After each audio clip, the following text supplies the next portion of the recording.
with me, Jez Davies, and my first guest this week is Morgan Hewitt. Hi, Morgan. Hi there. How's it going? Yeah, good. Good. Thanks for being the first ever guest. So just tell us a little bit about yourself. So where you're from, how long you supported Norwich for? So originally I'm from the very heart of Norfolk in a place called Dereham. Yeah. And when I was a kid, I'd be dragged along to what we have up here called the Norfolk Show. Right. And the Norfolk Show, they would have like a Norwich City stand, and you'd have they'd wheel out like B team players. I think it was back then, you're talking early 90s. So they wheel out some of these poor B team players, and you'd meet them. So I guess I've been a fan since a young age, really. Let's explore that a little bit more. So obviously the B team players that you're talking about, could we have any names? Probably. He used to run Peter Mendham. Oh, okay. He used to, so he did soccer schools, Peter Mendham soccer schools in Dereham. Right. I went to a few of those, which was quite interesting given his checkered past. But yeah, of course. But yeah, players like that, and then you might have the odd You'll Have Thorn or someone on sort of that level. None of your big names back then. None of your big names. No, I mean that's a very similar path to me, really. Sounds like we may be a bit of a similar age bracket if he was doing your soccer schools, because I always remember Phil Hoadley was the person that did it for me. I think he played in. I'll probably be corrected by someone in the comments, but I think he played in a very similar era to Peter Mendham. Right. Okay. So did so that schools over at Trouse, which was always fun and games over there. But sorry, carry on. Oh no, it's okay. So yeah, they were.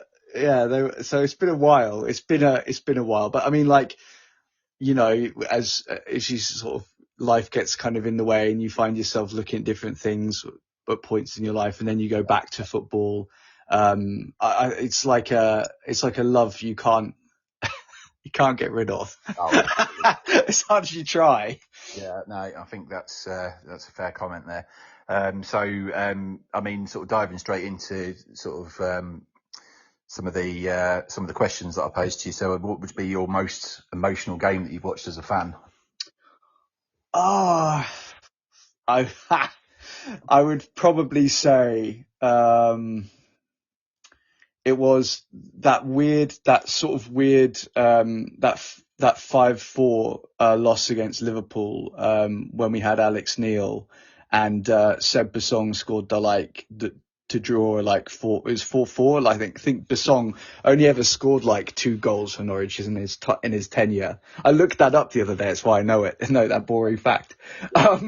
But yeah, we lost 5-4, and I think Adam Lallana from Liverpool scored their winner. And I was in the Old Red Lion in London, the Norwich City pub. Yeah, I've heard a lot about that place. Yeah. Yeah, I've never been. Have they got? I'd expect it to sort of be, lots of Norwich shirts on the wall with.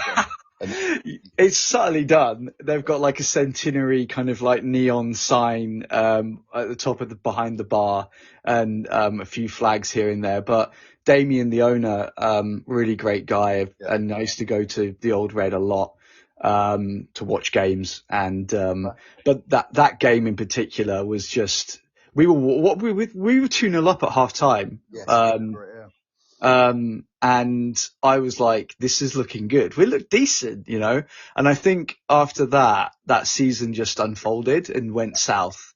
But that game was just like basketball, kind of up and down. And I thought we'd done it when Seb scored that goal, and we hadn't. That was gutting. And afterwards we just felt absolutely, just empty of energy. I think you're right. I think there are games that define seasons, aren't there? And I think that was around January time, possibly. It was, yeah. And I think, you look at that. If we'd have got even a draw out of that game, we might have then gone on and, perhaps stayed up. And we had a good team under Neil. I think we still had some of the old boys from previous Premier League seasons, and it was Yeah, no, so certainly that was, yeah, I think in terms of emotion, that probably would have been a negative emotion as opposed to maybe a positive one. Oh yeah, of course, and then of course there's Wembley. How could I forget? Yes. How could I forget that? Yeah. Uh, yes, that was that ended at the Old Red as well, where anyone listening to this who was there, we did a conga line out of the pub doors through the pub to Jumped Up Kicks by a band called Foster the People, Yes. but the lyrics were instead all we've got to do is win at Wembley. We're going up to all we've got to do is win at Wembley. We're going up to the Premier League. And that conga line through the pub, that was a great day. Was that pre or post match? That was after the match. Oh, good. Well, yeah, I don't think we could have been that pumped up beforehand. Of course.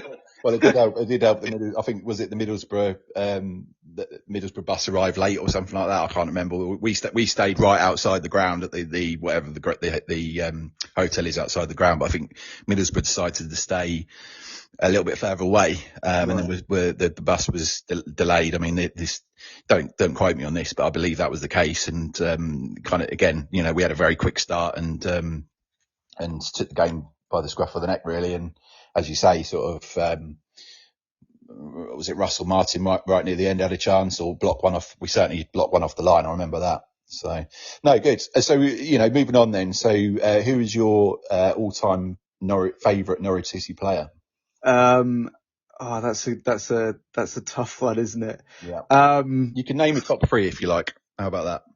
I liked. I'm quite probably too young to really remember the ins and outs of like Chris Sutton, but I think I know a lot of people find him divisive. I think he's a great pundit, and like he was instrumental in that amazing 93-94 season. He always speaks well and balanced about the club, which I think he's switched on, but he doesn't, kiss his ass a bit, I don't know if I'm allowed to say that, but anyway, you know what I mean. So Chris Sutton would be up there. In recent times, oh God, my mind's gone blank. When you're like, Pookie, of course. Can we say Wendy and Pookie as one person? Well, I think during that time where it was them two that sort of skyrocketed that season with Fark, wasn't it? We lost Madison and that's right. Yeah. Murphy, Jacob Murphy, sorry, both left, and it was like, we're not going to do this that well this season. And then all of a sudden we got Tim Krul on a free, we got Timmy Buchanan on a free, we got when they came to the forefront of everyone's thoughts. Steeperman decided that he wasn't a left back anymore; he was an attacking midfielder. So I really like Vrancic. He was superb that season, wasn't he? I think for me it was he got a lot of stick that first 17-18 Farker season, for just being a bit languid. But I think as a player, he was more. I'd say he was a lot more observational than a lot of people really realised. Yeah, some of those passes that the guy picked out, the free kicks that he delivered against Sheff Wednesday, like that's the stuff of fairy tale. You can't write that stuff. And again, I wouldn't say he's my favourite, but these players are up there. I think that's for me. There isn't one that I was like, this person is great, but there's a collective, from all of those, from certain seasons where, Grant Hull, like you can't, I don't think you could have just one or three. I think there's legends through my time supporting the club. Agreed. I think, one for me certainly would be, the influence that Darren Huckabee had on the club at that time. And it was, a time where we had Huckabee, Crouch, and I always forget the name of this guy, Kevin Harper, I believe his name was. He came in on loan, and I couldn't even tell you what club he came from, but he came in on loan, maybe Portsmouth, but anyway, it was those three that came in on loan. We made Peter Crouch's career, and that'll be a regular thing that I will say. I think before that he was, not that he wasn't going anywhere, but he started scoring goals for us, and then when he went back to Villa, he moved straight on to Southampton, I believe. But actually, that's where he started scoring the goals. But just touching on metaphorically, of course, touching on Sutton. Fun fact: his dad was my PE teacher. Oh, of course, there you go. At Tatham High School, and his brother John, who I think only recently retired, maybe 5 years or so ago, maybe even less than that, was a few years above me in my school as well. So, I know Mr. Sutton, or knew Mr. Sutton very well. Good. Never met Chris. But, okay. But yeah, so maybe we should have that as a feature, Jez's fun facts, or I don't know, maybe not. I don't know. I think that could work. With a little jingle, maybe not. Anyway, so moving on to our favourite neighbours down the A140. What's your feelings around? Not necessarily how they're doing at the moment. We all know how they're doing. It probably doesn't need to be discussed. But how do you feel about those derby matches when they come around? I mean, I hate it. I hate it. It's the nerves, isn't it? I think the only time that when we've played them recently was when we played them under Farker and we won 3-0. And I knew I was sat right. My friend's got seats in the south stand, and I was like, "Oh, great! Which seats did you get?" And he's like, "Oh, they're here." And we sort of ambled towards the seats, and the seating was right next to the Ipswich fans. Mm-hmm. And I was like, "Oh man, what were you thinking?" But yeah, that was for me the only time I've gone to a derby game where I've been like, "We'll be fine." Do you know what I mean? Yeah, scored within the first 2 minutes, wasn't it? I think, was it? It felt like it was going to be a whitewash. Yeah. In fact, I still owe my friends a meal, because I said that season, I was like, if we go up and they go down, I'll buy you guys a meal. I never did. They're still holding you to that, I reckon, Morgan. I think they're still, they'd give, stay well clear if you. Yeah. I feel a bit bad that I never did it, but I was having the same conversation with the owner of the Old Reds the other day about Ipswich. Yeah. And I genuinely, and it pains me to say, but I think they have a nucleus of a solid team there that might well just about stay up. McKenna will obviously move on to bigger things. Yeah. And then it'll be interesting to see what happens to them. Second season syndrome, perhaps. But it's just like if you get the train through Ipswich to London, and they've got little placards on the signs now that say Ipswich Town Football Club and all this stuff, and they haven't really ever bothered before with any of it. No. So it's a bit. I was on the way back actually at this year when they played Sunderland, and they won, I think, like a last minute goal, and the train, it was a rail replacement. I had to get on at Ipswich. I wasn't wearing any club colours or anything, but they were the train was packed going back to Norwich full of Ipswich fans. It's like, this one, where have you been for the last few seasons? And two, how can there be this many Ipswich fans in Norwich? Yeah, exactly. Yeah. No, it's crazy times for them, and in some respects, I hope they do me. But there you go. I think that's probably quite a shocking thing to say, but it's a revelation. No, my friend is very. He's so. He has a lot of disdain for them, and I get it. There's a lot of fans who have it, and I'm not going to say that I don't, because sometimes I'm just like, oh god, but yeah, it's you should watch your back. Yeah, we'll see.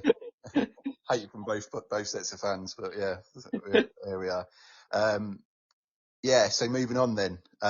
What's your best ever Norwich City kit? I love this. I love this question Yeah. because I love. I'm a bit of a fan of like football shirts. I've got like an Inter Milan one that I had where I wore like a flag back in 2001. Yeah. So when they had Ronaldo, the original Ronaldo, um, and Christian Vieri, I love that era of Italian football. And I've got like a Fiorentina shirt. Anyway, I digress. But I would probably, I mean, I don't remember the football then because I was probably a bit too young, but it's the white Asics away shirt. Yes. I've always wanted that shirt, and in like a size that I could actually wear it, not like an extra small child size or whatever. But yeah, I'd probably pain of death. That shirt for me Yeah. is just gorgeous, it's excellent. A few of the other shirts as well, like the purple Norwich and Peterborough one. Do you remember that was a third kit, wasn't that a third shirt? Modelled on I think it was modelled on our most recent kit was modelled on it. One of our Oh, most recent away shirts, the purple one was, oh, I see. if I it's the see. one I'm thinking of, it was modelled on it. Okay. But yes, I know the one you mean. I think we only wore it maybe once or twice. Yeah. And it may have even been the game in Europe. I mean, again, I'm probably a little bit too young to remember, the European, the European games. But I'm pretty sure that was or I might be thinking of the navy blue one with the Norwich and Peterborough. That's the one that I'm thinking of. I think Yeah, the not the wrist. What am I talking about? The sleeve. yes, Yeah. yeah. Those were good. Those were good shirts. I'm not going to say the bird poo shirt because it's been done to death. And what else? What are the more recent ones? I mean, there's not much you can really do with yellow, is there? No, um, without looking too much like Brazil or Hitchin Town. Yeah, not a lot. Hitchin Town. Yeah. I actually bought last season's home shirt and wore it with pride. Not many people like that shirt, so it's The horizontal, the hoops. the hoops. Yes, yeah. It was. I'm with you. I think it was a good shirt. I do think sometimes that they might have just sort of thought, right, well, hang on, we've done vertical stripes, that worked quite well. So what we're going to do here, right? Let's just switch them 90 degrees. Oh, yeah, that works. Done. Yeah, we'll do that. I was thinking, are they going to go diagonal this year? But they've gone for something completely different, haven't they? So Yeah, it's nice. The shirt this season is nice. yes, But I think there's been a lot of bad ones as well, like the digital phone company Time, the Flybe, those sort of early, what would you say, mid 2000s shirts, pretty ugly and not very nice. I think we started to get it together a bit under Lambert. From 2011 onwards, I think we got it right. yeah. And I think it was the kit maker at the time was Zara, wasn't it? And I think Oh yeah, that's right. Yeah. a lot of the kits then were, I think the only one really that I quite liked that they did was I don't know if you remember, it was the Lotus cars, racing green one. Yeah. My friend's got that one, and a few people have said the same. Because the away shirt had was it Proton Yeah, or yeah, I think it was the home shirt that had Proton. yeah, that's right. The away kit was the Lotus, and then obviously we had the relationship with Lotus after the BK8 fiasco. Yeah. I mean, those I really like that. The home shirt with the sort of like different multicolored triangles, like the 18-19 season on the shoulders.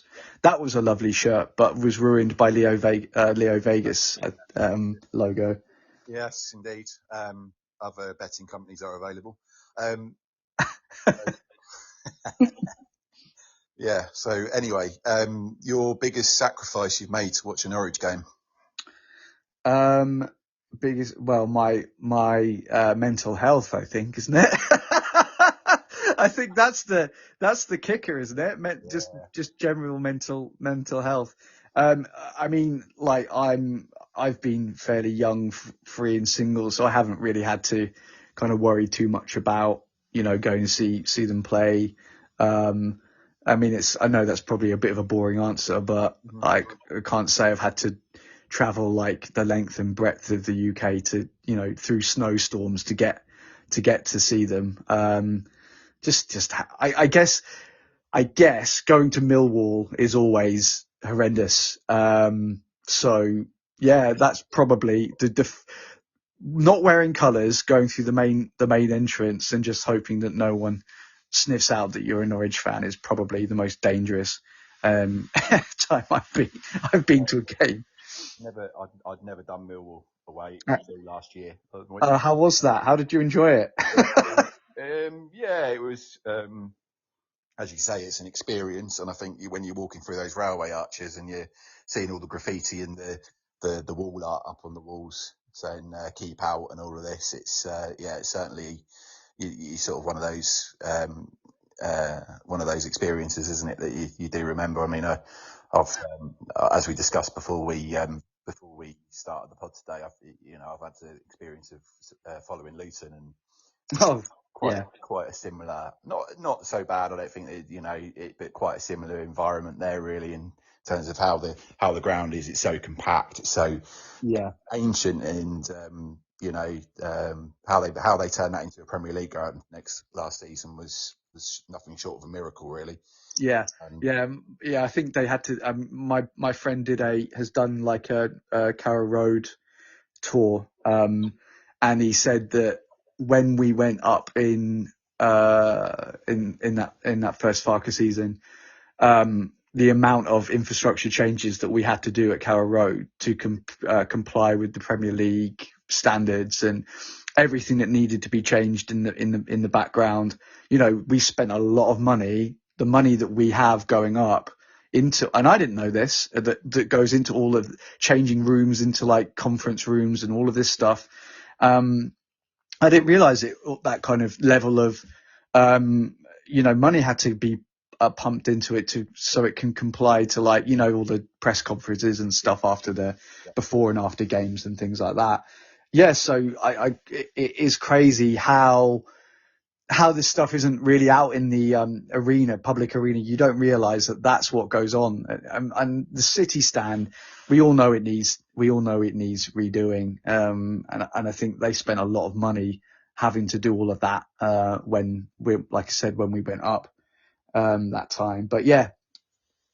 Yeah, exactly. And then you sort of look at that and you think, well, I mean, Luton's demolished a stand and rebuilt one within 3 months, and still had to do all of that work that you talk about with the. And I've had the absolute pleasure of going into all of the inner workings of Kenilworth Road, and how they managed to fit any of that into where the changing rooms are, and everywhere else is beyond me, but fair play to them. So it probably leads us quite nicely into the next question then, really. How do you feel about Norwich's ability to compete financially in modern football?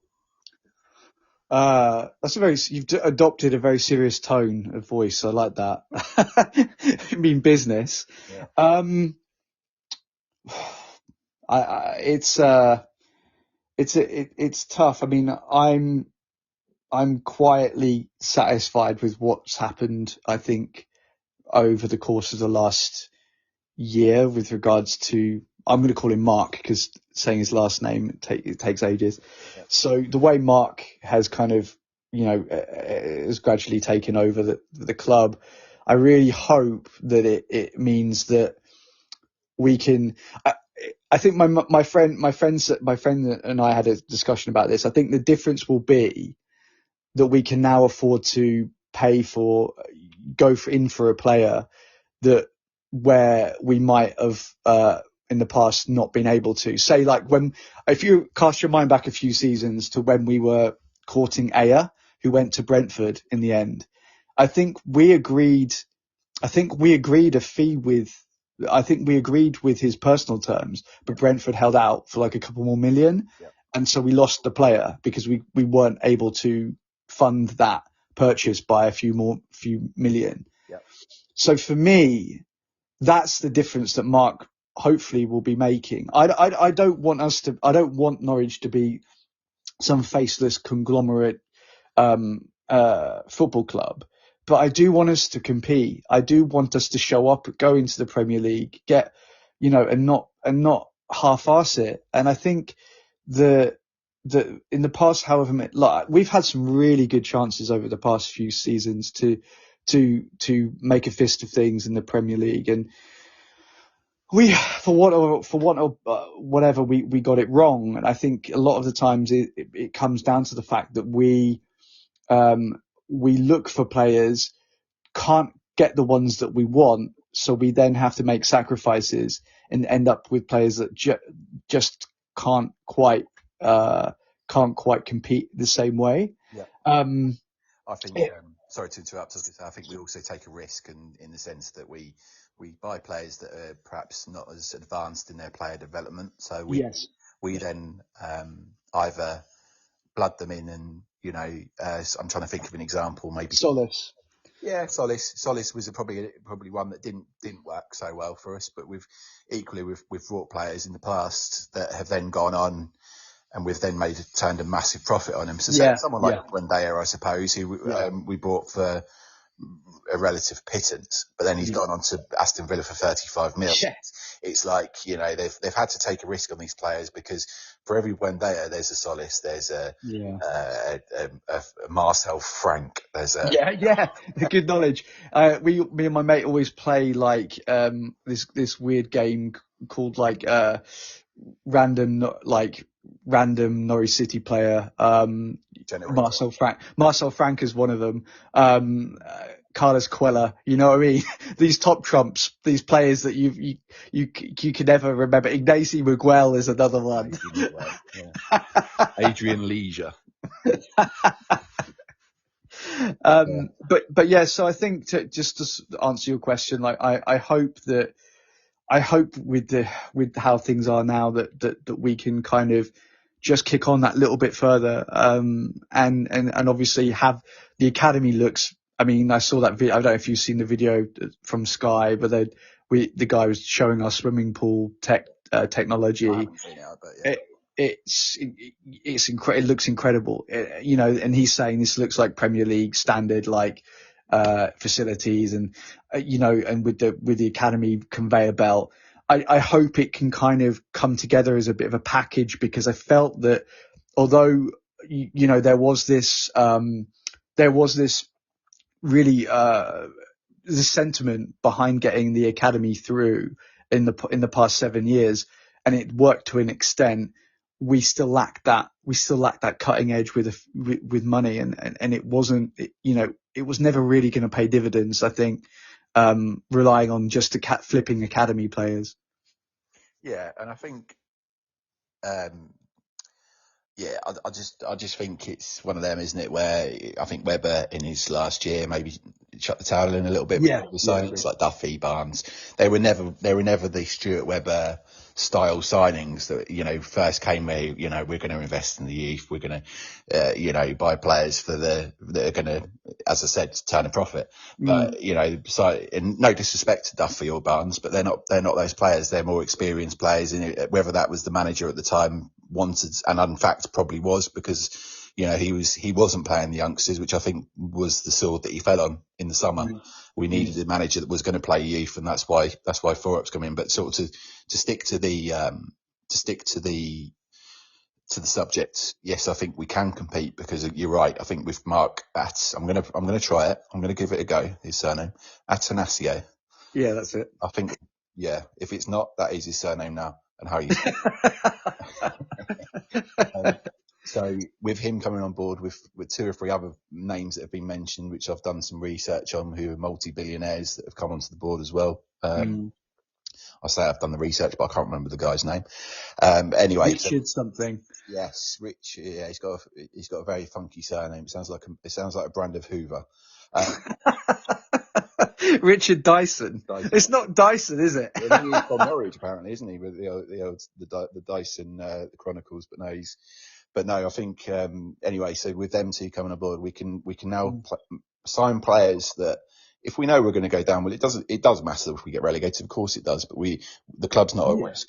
In the past, we've been so cautious, because we know if there's a good chance that we would get relegated, and all of a sudden we're massively in debt because we've got no sellable assets. That's why I think we've done well to sell very well to sell Sarah for what was it, a 17, 18 million. Yeah, and with the add-ons, yeah, I think something like that. Yeah, I think so too, especially to Galatasaray, who I thought that didn't have any money. No, So, you know, it was that was good. I mean, the outgoings, although weaken us, I think strengthen our financial position and tie the club over for another year. And I know that sounds probably a bit negative, but I think we've got as we've seen, I think Coventry the other week, I think we've got a good enough team. Not purpose to. I think this is a transitional season. But then I think we've got to buy. For me, we've got to buy into the project. I know there'll be certain fans that are probably a little bit worried already about how things are going. But I think this is the time where we batten down the hatches and we. But it's 17-18 again, isn't it? I was at Millwall when I just couldn't believe we got drubbed 4-0. That was when Franca was in as centre back, and I hadn't seen us play that badly in ages. And that for me, I was like, what is happening? Yeah. What am I watching? And I think, and then the following season, we know what happened. But I think it does, because we've been on such a roller coaster ride, I'd say. And one of your questions, I'm not going to spoil it. One of your questions made me think about this, but the last 10 years or whatever it's been since 2011, let's say, we've been treated to some great times, but also really crushing times where we've been relegated. We've lost a footballing style. We've had directors of football that sat there doing nothing. I don't mean Webber. Jez Moxey comes to mind. We've had some really low times, and I think it can always be worse, but can always be better. And I can see why fan patience isn't quite there, because we were told in 2017-18, let's be patient, let's take time, and I get that. And we saw some great stuff, and then we abandoned that for Dean Smith and Wagner, and now we're being told to be patient again, and it's hard, and I do understand people's frustrations, because it's like, we've been here before, guys. We've been here before. We've had a young director of football with grand ideas who has a good pedigree. We've got this new upcoming coach. It'd be nice to kind of maybe kick on a bit quicker, but that's just my opinion. No, I can see where you're coming from with that, and I just think I've always thought, we've got to kind of trust in the process a little bit, but at the same time, yes, it would be nice. But I think now the difference now is Atanasio. I think this is the one we're going to go back to, because I think if he, we won't perhaps see it this transfer window, but I think next transfer window we'll be able to compete with other clubs that are like-minded, thinking like us. And I think it's very strange. I think I look at West Brom as a bit of not a club that we should follow, because necessarily don't like the way that they play football sometimes. But Carlos Corberán's, wasn't doing so well at Huddersfield, but was a highly rated coach. But he's got them to the playoffs last season. They're currently sitting first in the league. So I think, is that who we're following? Is that someone where now, we stick with our man, we stick with our philosophy, our new philosophy, and we see the benefit from it? But who knows? I think if we may be having a very if we were sitting here in perhaps, I don't know, March, April time, we might be having a very difficult conversation, I suppose. But it's one of them at the moment where it's new, isn't it? And we're perhaps able to look at it a little bit more. What's the word I'm looking for? From a wider angle as such. But anyway, what's the most iconic goal in Norwich? Now this is what I was saying about ruining your question. It's for me, it's the goal that sets in motion basically the last 10, 12 years, whatever it is. It was Simeon Jackson's goal against Derby, the third goal that he scores right at the end, which gets Lambert promoted into the Premier League. That goal sets, in my opinion, is the sliding doors moment where it sets the rest of this in motion. Because pardon? I'm getting goosebumps thinking about that goal. I just think of the guy who fell, who falls over the hoardings. I don't. Maybe he'll be. It's not you. That wasn't you, was it? It certainly wasn't. It certainly wasn't me. But I remember exactly. I must have watched that footage of that goal in the commentary from Chris Gorham as well. About 100 times, and it's. It's Neil Adams, I think, was the on co-coms that day, and it's going to go in, it's going to go in. And then I think it does go in, and Neil Adams says, this place is going bananas. And, it's just and as you say, the place does go bananas. And Robbie Savage was the catalyst to that, with him, walking off and taking about 3 minutes to walk off because we scored the goal in the 96th minute of injury time. So I think Mr. Savage has, played, as you quite rightly say, has played a massive part in the history of Norwich City Football Club. Even though he'd hate to admit it. Of course. The guy that fell off the he sort of jumped from the snake bit, hasn't he? And just misjudged his landing quite conclusively. But carry on. So I think for me that sets a chain of events that has kind of led us to present day. I mean, without that, you don't have Lambert in the Premier League. You don't have that first Chris Hughton season. The rest is kind of history, really. But yeah, I mean, Mario Vrancic's goal against Sheffield Wednesday, I mentioned it earlier, tucking it away from there in the last kick of the game, isn't it? And it's like that. I think that changes the mentality if that doesn't go in, because Wednesday were 2-1 up. I know it's a draw, but it kept that momentum that we had, charging towards the end of the season. So I and then Chris Sutton's goal against Jeremy Goss's goals against Bayern Munich. Of course. But favourite bit of pub quiz trivia, who was the only English team to beat Bayern Munich in that old Olympic Stadium. Yeah. I love that bit of trivia. So there you go, a few to choose from. It's one I dine on quite often with my non-Norwich City supporting friends. Yes, indeed. It's good. And a fair few of them living where I do in Nebworth. There's not many Norwich fans around here. I think I agree. Again, I think all the ones you've mentioned there. I can't really think of any other ones. I think Vrancic's goal against Blackburn was also a very good goal. But perhaps not iconic, because we'd think that was the game where we won the league, wasn't it? Or at least got promoted, and then we won the league the following week against Aston Villa. When Vrancic scored again. So I think he had a bit of a purple patch towards the end of that season. Good. I think iconic goal, probably not. Well, no, it was an iconic goal, Jeremy Goss's goal. But I think when we talk about iconic photographs for Norwich City, and maybe that'll be a question that I do ask, but when you look at that sort of that pose that he makes when he's scoring that volley, and you look at that and you think, that's a photo. How did your family or friends influence your support of Norwich City? To be fair, it was the only big club in the area, being from Durham. I mean, I think they're just taking me to get some of those paper hats that you get at the Norfolk at showgrounds. You put them, it's like a spiral. You put it on your head.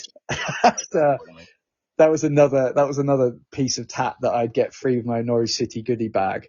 So that was it. I guess they took me to the Norfolk show, and it's just the local club. And then one of my best friends, who I used to live with, he was a massive fan. So, it stoked the flames again in my sort of mid-20s. So it's I guess it's just part and parcel of being from here, and I think it's really cool. Like you go around the world, and you might see a Norwich City shirt, or I remember being in Argentina in this random steakhouse in Buenos Aires, and on this wall they had all of this football memorabilia, and smack bang in the middle of that wall was this little Norwich City pennant, like a triangle pennant that just hanging there, and I was like, what? How is that here? But yeah, it's just one of those things, isn't it? You go around the world, you'll see a Norwich City fan or some kind of memorabilia, and it's that little kind of nod that you give. It's like being part of a cult. Yeah. I think Norwich has a weird cult kind of status, more so than many other clubs, because it's the only club in for what is the area. Like, what's the nearest one other than our good friends? Colchester, Cambridge. Yeah, yeah, exactly. But no, you're completely right. I think, yeah, certainly, yeah. I mean, my parents were into football. They were season ticket holders in the 80s, but had kind of stepped away from it a little bit, probably because they were too busy looking after me and my sister. But it was really as you said, I think friends and the fact I lived in Horsford at the time when I first started going to watch them, and a lot of people in Horsford were Norwich fans, clearly, because there wasn't really either at the time I started supporting either Horsford or Manchester United. Yeah, or Spurs randomly, but you're right. I think I felt very much that it was part of being local was the reason why I supported the club. Even at that young age, I think my first game was Wimbledon, 94, 95. So the Crazy Gang. So you actually had the Crazy Gang. Yeah, funny enough, my first away game was Wimbledon as well, when Mark Libra scored in the last minute. Oh, wow. That was 90, maybe not 90, maybe 2001. Okay. It was when Libra scored, the week after Libra had scored that goal against Man City. I don't know if you remember. Vaguely, but that time in my life was a bit hazy. Fair enough. Yeah, no, but it was. We all know Paul McVeigh, obviously. He scored the other goal that day, and we're talking in the same breath of beating Man City at home. When look at them today. But we did beat them at home recently, and we did. Yeah, maybe a bit of a bogey team for them. Yeah, who knows? I don't know about that. What about yourself? What was your first game? So my first game, I think, was when we played. I think this is a while ago now. So Southend. But I think that was. I'm pretty sure it was Southend. Mm-hmm. Southend won. Yeah. So, but again, it's hazy recollection. I mean, I'm not that old, but I'm sort of, I don't like the sort of 90s and early 2000s of sort of struggle to kind of remember stuff now. I don't know if that's just me. But yeah. Okay. So, we're getting a few sound problems. I don't know if you can hear at your end.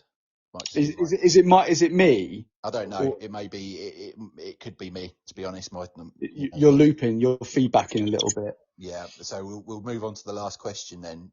Do you have any pre-match rituals or superstitions? Just trying to think. Do I? I try to just stay calm. Is that a ritual? Yeah, I'd say so, because you do that every week, I would assume. Ritual would be something that you would do each week. Do you frequent a local establishment, a local beer establishment prior to a match? No, like it. I think it's just, in some ways it's kind of like you just want to get it over and done with. Get there, get your seat, strap yourself in. No, I think my friends who I'm sometimes fortunate enough to go with, they get very, my mate gets so jittery. so worked up. So I just try to stay calm, try to take it with a pinch of salt. 'Cause I mean, it is just a game, right? At the end of the day. Yeah. No, absolutely. Thank you so much, Morgan. It's been brilliant. It's been great to catch up with you and learn a little bit more about your supporting of our fine club. Yeah, thanks for having me. It's been really fun.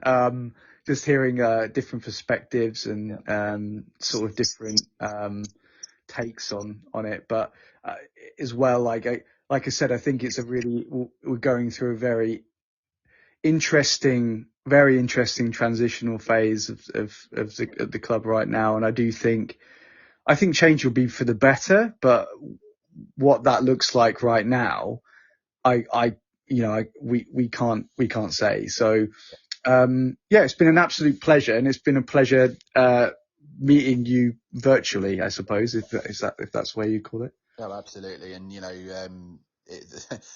bit of a baptism of fire as well, because you're the first ever person coming onto this pod. So, and for me, it's the first time I've ever hosted a pod. So, I'm really looking forward to it over the next few months, speaking to a few more Norwich fans and getting, as you say, getting even more perspective and taking it from there. And wish you the best of luck with everything. Well, I don't think we touched on what do you do for a living, Morgan, if you're able to say. Yeah, I don't work for the Ministry of Defence or anything. No, I'm a user, what's known as a user experience designer. So Right. I help designing like apps and software services and the way, I suppose, products are put out to market, different things like that. So it's a lot of like thinking, a lot of research, and it's interesting because you can apply that thinking to like, to different things like, Norwich, say. But what about yourself? I work for a company who essentially run and operate trampoline parks. Oh wow! Yeah, it's Gravity, right? Yeah, is that one? Yeah, it is. Yeah. So this isn't a plug for my company, but whilst we're, we might as well. So yeah, we do have a site in Norwich on the riverside. So we also operate what's called a Gravity Max. So in there we have indoor go-karting, e-darts, pool tables, virtual reality headsets called VR Hologates, massive arcades. So we've got 4 sites across the UK that do that as well. So, and my main role is within the franchise team. So we've got sites all over the world, in Mauritius and two in the Middle East as well. So we're really going global. That is not what I expected you to say. Like, that's the kind of thing, like, you're like, I mean, you must smile every time you tell people, right? Oh, I love it. Because it's such a cool job. That is superb. And, they really look after the staff. I think during the COVID times, they made sure that all the staff were well looked after, during that time. And it's all, I've always tried to repay that faith that they had in not only me, but the rest of my team at the time that I had at Milton Keynes, and always tried to repay that. So yeah, and you're right, it is a smile a minute, really. Sort of, you smile going into work, and the colleagues I've got are great. So, but no, it's good. It's good fun. It is good fun. You can't not be. I mean, it's kind of like working for Santa or at a toy store or something like that. You're just like, I have fun. I can go and do this shit, do these things, bounce on, get some stress relief. That sounds amazing. But yeah, you've got, I think, it's that everything sort of sounds good. Like with regards to the meter of your questions and the pace of the show, I think it's really good. It's you'll be fine. You've got a good cadence in your voice and stuff. So yeah, it was really cool. I really enjoyed it.